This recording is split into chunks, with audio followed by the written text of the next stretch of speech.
खरीद करके किसानों तक पहुंचाते पाए। दूसरा हमारा विषय ये है कि हम नई वैक्सीन की जो खोज हुई है, एनआरसी हिसार में जो वो भी केंद्र सरकार की यूनिट है, उसकी वैक्सीन का तेज गति से उसको अप्रूवल दिलवाएं और उस वैक्सीन को हमारे जो वैक्सीन इंस्टीट्यूट है हिसार में, वहीं पर उसका हम निर्माण करवाएंगे। लेकिन उसमें मंत्री जी ने बताया कि उसमें जो प्रोसेस है, प्रोटोकॉल है, 2-3 महीने का टाइम लग जाएगा। तो उसकी इंतज़ार ना करके हम जो गोट पोस्ट की अवेलेबल वैक्सीन है उसी से वैक्सीनेशन का काम शुरू करवा दिया। सर, आज वैक्सीन के अलावा और क्या डिमांड्स जो है इससे जुड़ी आपने रखी है? और इसके अलावा क्योंकि मंत्री जी आए हुए थे, उनके समय का हमने फ़ायदा उठाने की सोची कि जो जो भारत सरकार की स्कीम है, बीमा से संबंधित है, यहाँ प्रोजेक्ट हैं, प्रधानमंत्री मत्स्य संपदा योजना के वो है स्कीम है, पशुपालन विभाग से बहुत सारी स्कीम है, और उस बारे में चर्चा की। और हमारे विभाग की कुछ स्कीम वहाँ भारत सरकार में रुकी हुई है, उनके बारे में चर्चा की। और मंत्री जी ने आश्वासन दिया है कि जो भी हरियाणा सरकार की कोई स्कीम या कोई फाइल वहाँ पेंडिंग होगी, उनको तुरंत जा करके क्लियर करवाएंगे। और भारत सरकार से जो हरियाणा सरकार को ग्रांट मिलनी है उसको तुरंत रिलीज करवाएंगे। हमने ये भी प्रार्थना की कि हमारा जितना पैसा है टाइमली हमें मिले, ताकि किसानों को हम बांट दें। और साल के अंत में ये विषय आ जाता है कि वो बजट खर्च करने में दिक्कत आती है, तो मंत्री जी ने बड़ा पॉजिटिव रुख अपनाया। और मेरा व्यक्तिगत भी उनसे संपर्क रहता है मंत्री जी से, जब भी कोई समस्या आती है फ़ोन पे संपर्क करें या के अधिकारियों से।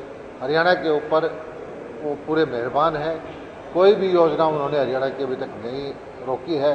और उन्होंने पूरी आश्वासन दिया है कि अगले महीने जो हम हरियाणा में एक वाइट क्रांति ला के आ रहे हैं, झींगा पालन का एक इतिहास बनाने जा रहे हैं, जिससे किसान हमारे करोड़पति हो जाएंगे खारे पानी की ज़मीन में, वो प्रोजेक्ट भी देखने के लिए मंत्री जी आएंगे। जिस तरह से केंद्रीय मंत्री ने तो कहा है कि कोई मुआवजा नहीं दे रहे हैं, लेकिन हरियाणा को अपने हमारी पशुपालकों के लिए 100 रुपये में बीमा की स्कीम है। 6.5 लाख पशुओं का बीमा पिछले साल हुआ था। 50 करोड़ से ज़्यादा का हमने बीमा की राशि बंटवाई है। अभी भी पिछले 2 महीने में 1 लाख पशुओं का बीमा करवाया है। और मैं पशुपालकों से प्रार्थना करता हूं कि अभी भी तुरंत जो है अपने पशुओं का बीमा कराए। 100 रुपये में बीमा हो जाता है, और जो हमारे SC-BC के भाई हैं उनका 25 रुपये में भी हो जाता है। तो उनकी जोखिम फ्री करने के लिए जो योजना है इसका लाभ उठाए, ताकि उनका अगर कोई क्षति होती है तो उसकी भरपाई बीमा कंपनी से मेरा विभाग करवाए। सर, क्या ये तुम्हारी नहीं, इससे बीमारी का आदमी से कोई फैलने का कोई खतरा नहीं है। पशु से गाय में ये कीचड़ से, मक्खी से, मच्छर से वो काटने से फैल जाती है। उसके लिए हमने गाइडलाइन जरूर दे रखी है, नीचे बजट भी दे दिया है। विभाग को भी कहा है कि जहाँ फॉगिंग करनी है, जो जो प्रोटोकॉल है भारत सरकार का, उस हिसाब से हम कार्रवाई करें।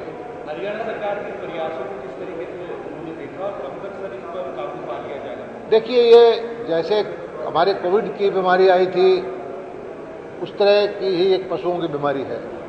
इसमें कोई हमने हरियाणा सरकार ने कमी नहीं छोड़ी है। जो भी हमारी जानकारी आई तुरंत हमने गाइडलाइन जारी की, तुरंत हमने वैक्सीन बगैर टेंडर किए मुख्यमंत्री जी से स्पेशल परमिशन लेकर के वैक्सीन मंगवाई। वैक्सीन को जिला स्तर पर नीचे भिजवाया, वैक्सीनेशन का काम हो गया है।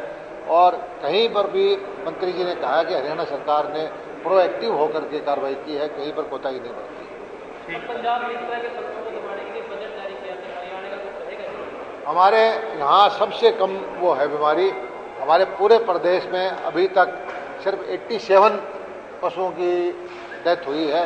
और हम कोशिश करेंगे कि मरे हुए का बजट जारी करने के बजाय इस बीमारी को रोक ही दें। और मुझे पूरा भरोसा है कि हरियाणा में बीमारी ज़्यादा नहीं फैलने देगी।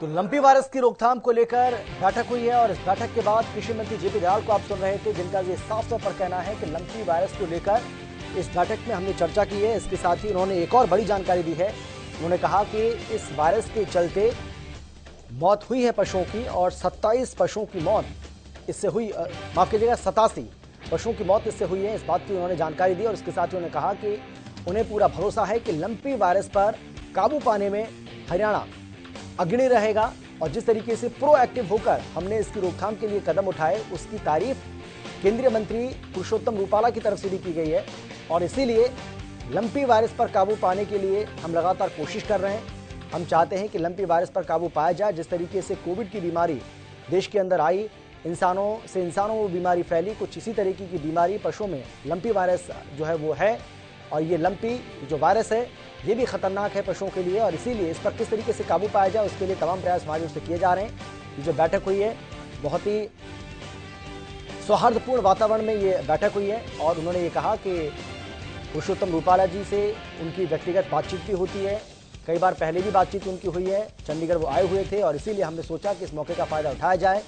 उनसे हमने इस पूरे मामले को लेकर गंभीर चर्चा की है और उन्होंने हरियाणा का पूरा सहयोग करने का भरोसा भी दिया है। इससे पहले भी वो इस तरीके का भरोसा देते रहे और आगे भी उन्होंने इस बीमारी से निजात पाने के लिए, इस बीमारी पर काबू पाने के लिए या जो भी हरियाणा को कृषि क्षेत्र में ज़रूरत पड़ेगी या पशुपालकों के लिए जो भी हरियाणा सरकार कुछ कदम उठाना चाहती है उसके लिए अगर केंद्र की ज़रूरत उनको पड़ेगी तो वो इसके लिए पूरी तरह से तैयार हैं।